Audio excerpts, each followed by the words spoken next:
Okay, time to transplant some peppers. What I did is I dug up the corner of the box here a little bit just with my claw, and I put in some compost and fertilizer and dolomite lime and mixed it kind of around. Then I dug my hole. It's full of worms. This bed is full of worms.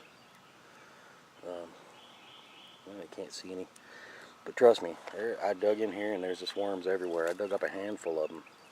That's a good sign. But anyway, I went ahead and then I took my little trowel and dug me a hole. And then I'm going to take some of that mix with the fertilizer and all that and put that down in there. Here's another worm right there. Alright, let me try to do this. I don't think I can do this, so let me try to. I watered these plants an hour ago, so they're, look at that, it's bound. Break that open. These can be planted deep because the nodes will grow roots. It's not like a tomato where it grows roots out all along the stem. It'll grow roots out of the nodes. So you need to, at least go to where a node is below the surface or whatever, not right on it. And then I just fill it in. I've got a stake here, so as it grows up, I can tie her off a little bit, give her some support with the old pantyhose. Kind of pack that in, not too hard. Okay. And then the ever important watering in, or some people call it mudding in down here in the south. That's important because it will fill in the air pockets around the roots. So anytime you transplant, always water them in good and let that water seep down in there and fill in, let the soil kind of fall and fill in any holes and pockets. And this water's got some of that fish fertilizer and seaweed and all that in it. I'll do one more. I'm doing several, but just for video's sake. About right there. As you can see, this is like growing in a big pot. That's how wonderful the soil is. Alright, and then I'll, like I said, I scratched in compost and fertilizer, some calcium or dolomite lime, all in around up here. And now I've put some in here with compost. And then after 2 weeks, I'll come back and I'll put a ring of fertilizer on top because it needs to soak down. With plants like tomatoes and stuff, the roots that take up the nutrients, the little feeder roots, they're near the top of the plant or the top of the root.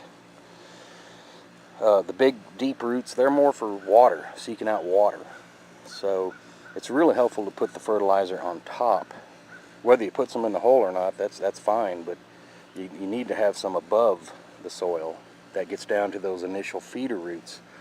And be careful with those feeder roots because once they only grow so big and they grow their full size early on, so don't damage them if possible. Alright, and then I'll try to get this in. I wonder if I can do this at one hand without breaking the plant. Well, probably not. Hold on. Okay, and I'm going to break up where it's got a little root bound. Normally I'll take my knife and cut it. I don't have my knife with me. But I'll just kind of, it's not going to like that, but it's better than leaving it. Down in she goes, kind of in the middle. Fill it in. Plant them a little deep. These here are cereola, I believe it's pronounced, peppers. They look like a bell pepper, but they're not as big as a typical bell pepper. About half the size. I forget how many lobes they have. That's another way to tell the difference between those type of peppers is how many lobes. But it's a smaller bell pepper. It's yellow when it's mature, but it has a really thick wall. and supposedly they're great for stuffing, which is the favorite thing my wife likes to do with peppers is stuff them, and I love them. They're great. So that's the reason I'm planting these this year, is because these are supposed to be an awesome stuffing pepper. Even though they're not real huge, they're supposed to be very flavorful, very meaty. And they're called, I think it translates to Creole pepper, but it's not a hot Creole pepper. It's a bell type pepper. At least that's what the description says. We'll see. Okay, while I'm out here, there's some, hey, little cucumber, little baby. You know, that's how you can tell the female. She's got the bump. This is more what a male looks like. It doesn't have that bump under it. The female will have a little bump and it'll just get bigger and bigger. And then eventually the blossom will fall off, like this one. That blossom will just kind of wither and fall off, and then your cucumber is growing. But anyway, there's just a couple transplants.